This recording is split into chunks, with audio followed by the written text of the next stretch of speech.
Hello everyone, welcome to एकमाइस academy. सब लोगों का स्वागत है। आज है जनवरी 10th 2025 एंड आज की पेपर में we have many articles which are very important. उसमें से मुझे ये आर्टिकल थोड़ा इंटरेस्टिंग लगा कि like dual citizenship. Dual citizen का मतलब इंडिया में राष्ट्रों के बीच में या देश के बीच में सिटीजनशिप नहीं है। जो एनआरआईज है उसको या ओसीआई कार्ड्स वाले को सिटीजनशिप देना है कि नहीं। So how are the possibilities of these Indian citizenships.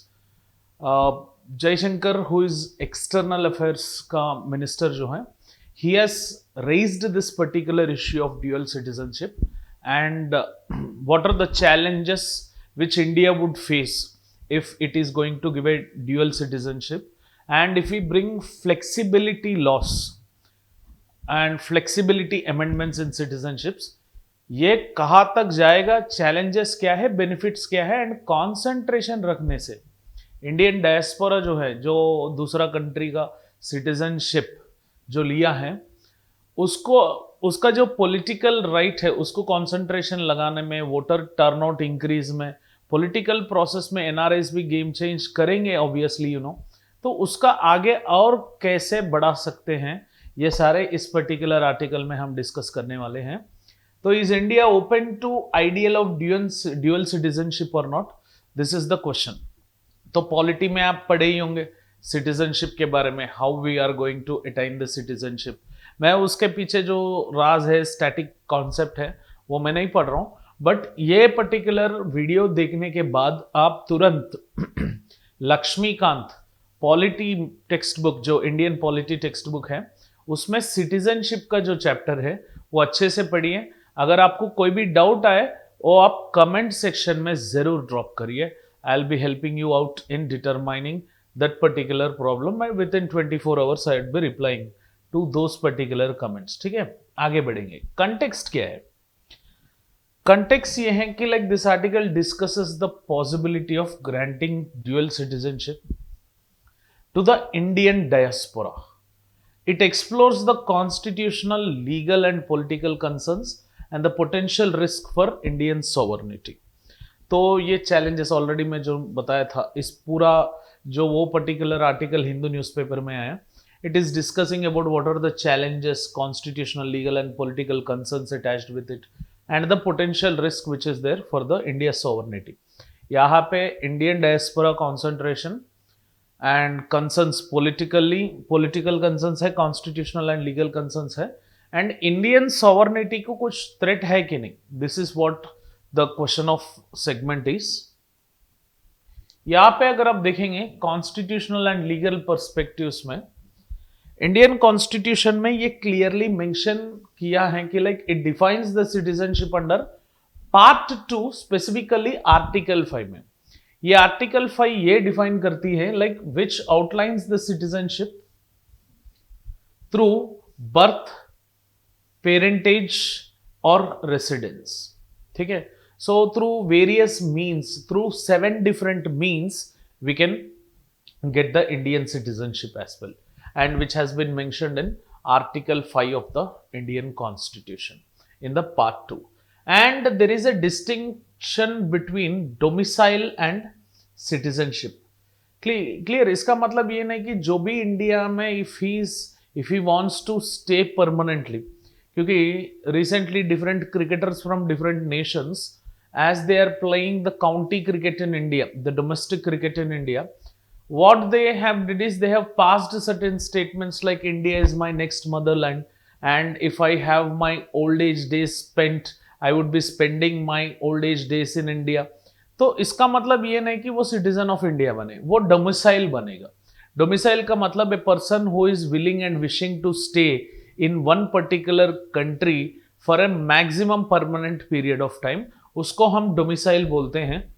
And in this particular citizenship context, citizenship में जो राइट मिलेंगे डोमिसाइल वाले को मिलेंगे नहीं। So one may reside in India, but he might not be a citizen necessarily.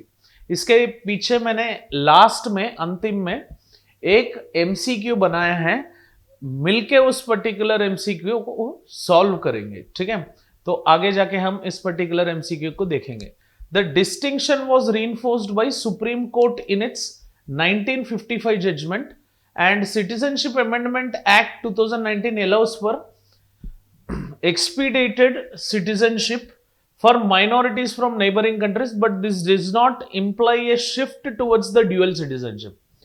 तो ये consensus है जो सिटीजनशिप एक्ट हुआ 2019 में, ऑलरेडी ये जो डोमिसाइल का एंड सिटीजनशिप का डिस्कशन चला था, ऑलरेडी सुप्रीम कोर्ट में क्लियर कट कह दिया है कि लाइक 1955 जजमेंट में, like domicile is different citizenship.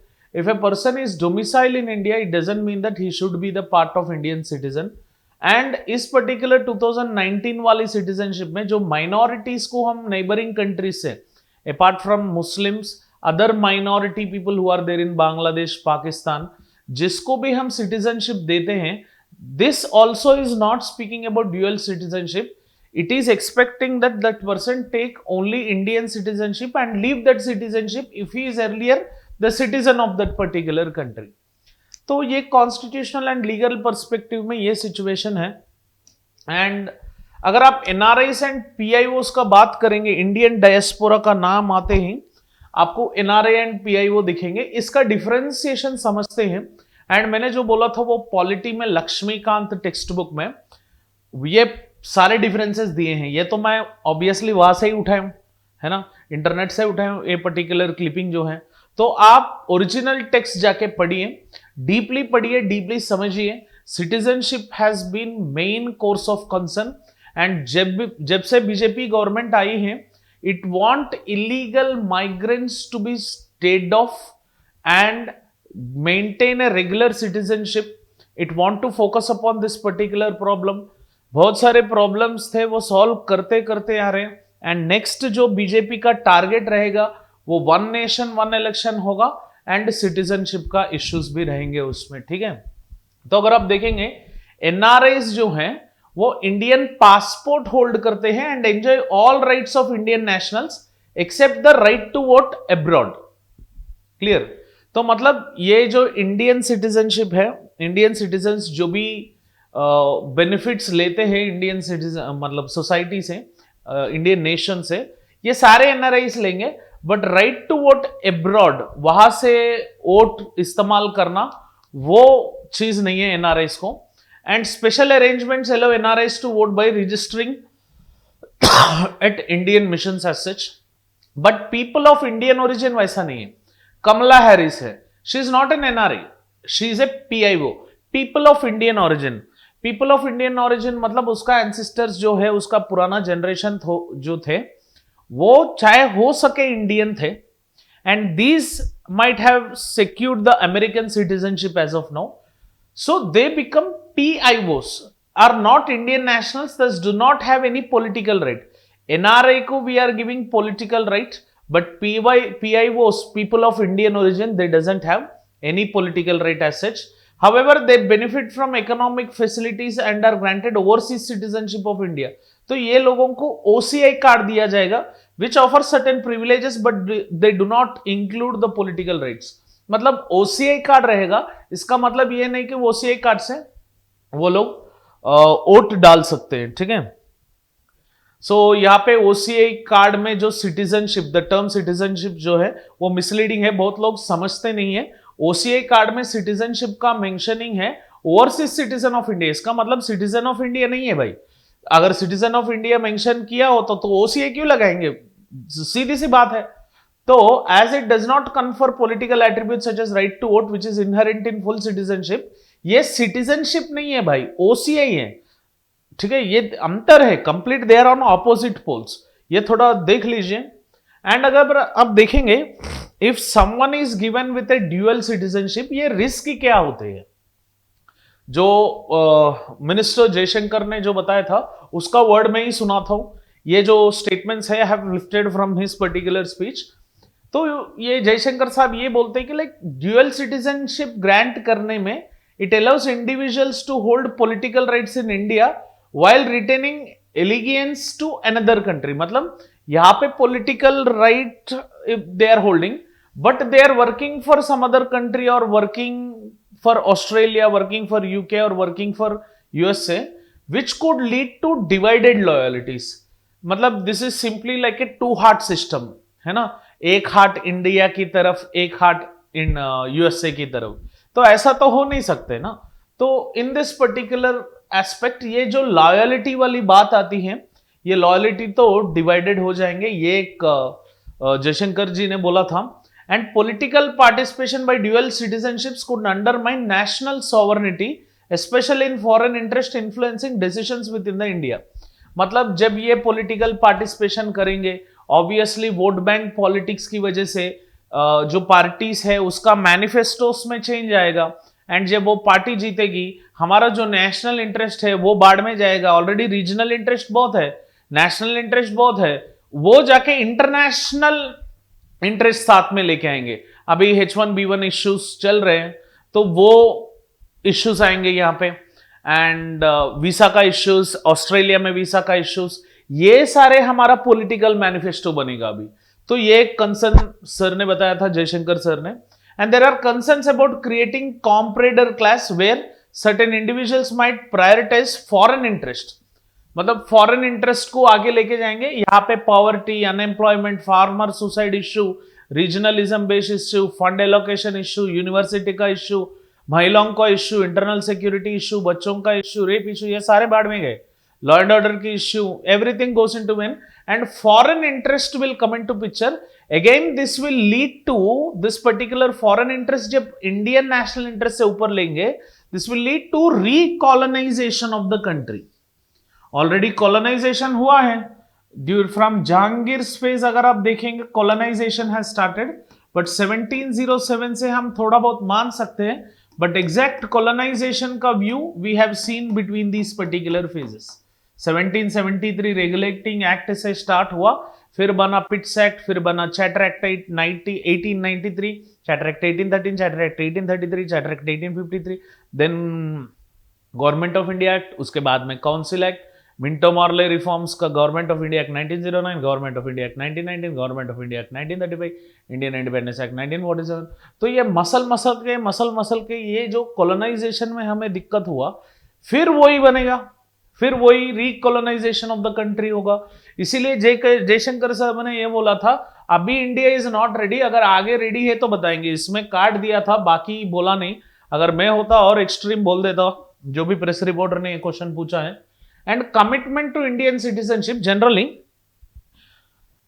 State और India, it expects the citizens of India that like, मतलब ये प्रिंसिपल ऐसा है कि like individuals must relinquish foreign citizenship to acquire Indian citizenship. अगर आप इंडियन सिटीजनशिप लेना चाहते हो, एक प्रिंसिपल, मतलब ये कुछ कॉन्स्टिट्यूशनली रिटन नहीं है, but India expects on the basis of principal.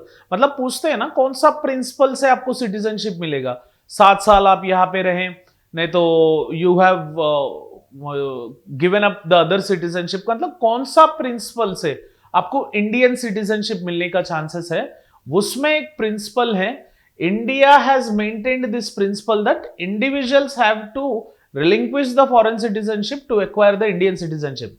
ये इंडिया में थोड़ा रिजिड जैसा है। एंड अगर आप कंट्रीज देखेंगे, मतलब इंडिया का अगर क्वेश्चनिंग कर रहे हैं, तो अगर सम फ्लेक्सिबिलिटी सिटीजनशिप पॉलिसीज का कंट्री अगर हम देखें, USA is considered as a flexible citizenship country, ठीक है।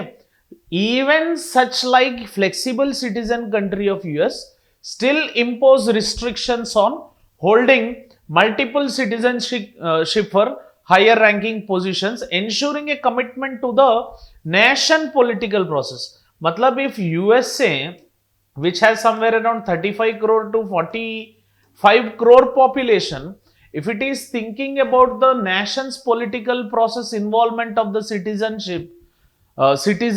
so that he should give up other citizenship of the other country, तो भाई इंडिया का तो 145 crore population है, तो India has to think more further extended in this particular regard.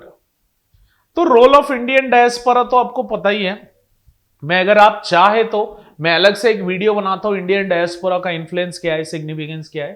तो Indian diaspora place a crucial role. एक तो bilateral relationships बढ़ाने में Indian diaspora will be creating a major role. They have a greater role. क्योंकि अगर आप Trump का speech immediately after the winning सुने, Trump has spoken regarding with Hindu Indians बोल के बात किया था, इससे पहले कभी बात नहीं किया, बट वहां पे जो ट्रंप का जीतने का चांसेस जो इंडियंस ने बढ़ाया है, जो भारतवासी ने बढ़ाया, चाहे भले वो एनआरआई हो, चाहे भले वो पीआई वो, क्लियर, पीआई वो हो, जो इंडियन ओवरसीज का जो इंडियन ओरिजिन है, ये लोग बहुत इंपॉर्टेंट रोल प्ले किए हैं वहां पे. इसीलिए the relationship between India has to be maintained very good, that Trump's administration won't be disturbed for ever.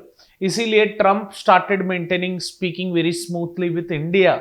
वैसा हर प्रेसिडेंट यही करता है, but Trump is doing one more step आगे जाके ये कर रहा है.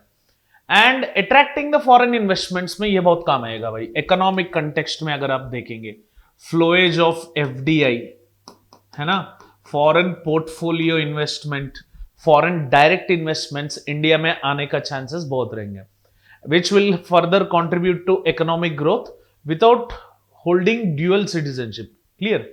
सो ये है वैसे, बट अगर ड्यूअल सिटीजनशिप होल्ड करेंगे तो पता नहीं what would be the changes which we are going to gate.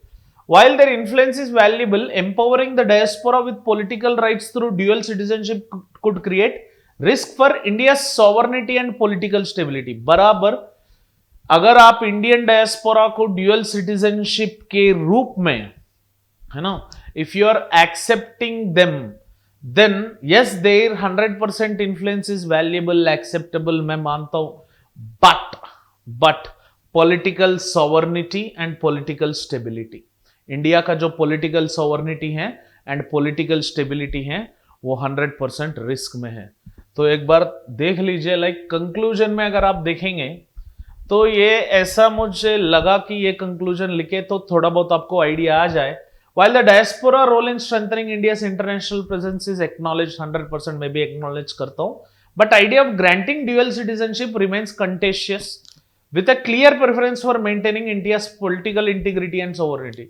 Dual citizenship भी ज्यादा, इंडिया का political sovereignty and political stability बहुत बहुत इंपॉर्टेंट है. क्योंकि आगे जाके मोदी तब फार्म बिल के बारे में बात नहीं करेंगे, Modi will speak about establishing of company, entrepreneur, ये कैपिटलिस्टिक मेंटालिटी हो जाएगा. ठीक है. तो ये क्वेश्चन थोड़ा देख लो, मैंने जो अभी तक एक्सप्लेन किया है इस पर्टिकुलर सेगमेंट पे एक क्वेश्चन लगाया था.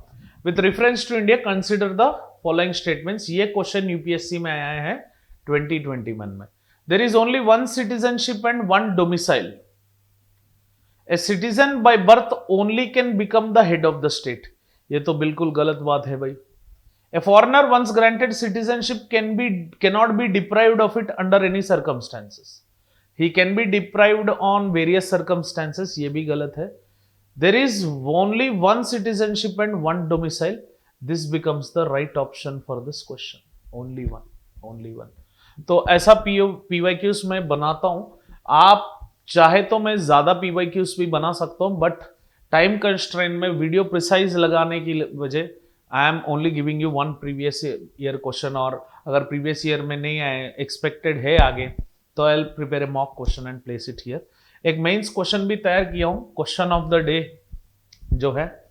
सो critically examine the challenges and implications of granting dual citizenship to the Indian diaspora with reference to political loyalty, legal concerns and potential impacts on Indian sovereignty और Indian political sovereignty. तो chances are there यही question आगे जाके repeat होने वाले हैं UPSC में, चाहे भले वो प्रीलिम्स में हो या मेंस में हो, ऐसा क्वेश्चन आने का चांसेस है. Hope you have liked this video. तो ये मैं एनालिसिस करके रखा हूँ. Hopefully if you have liked this video, please click on like button, and along with that share this video as much as you can so that the education revolution will spread. And if you haven't subscribed to Economics Academy channel, please do subscribe and click on the bell icon for the continuous notifications. And अगर आप चाहते हो हम आपका मदद करें UPSC preparation में, आपको लगे कुछ कॉन्सेप्चुअल क्लैरिटी चाहिए कोई भी टॉपिक पे, आप वो पर्टिकुलर कीवर्ड का कमेंट सेक्शन में डाल दीजिए, हम उसके ऊपर आपके लिए वीडियो बनाएंगे. Thank you for watching this lecture. Have an awesome day. जय हिंद.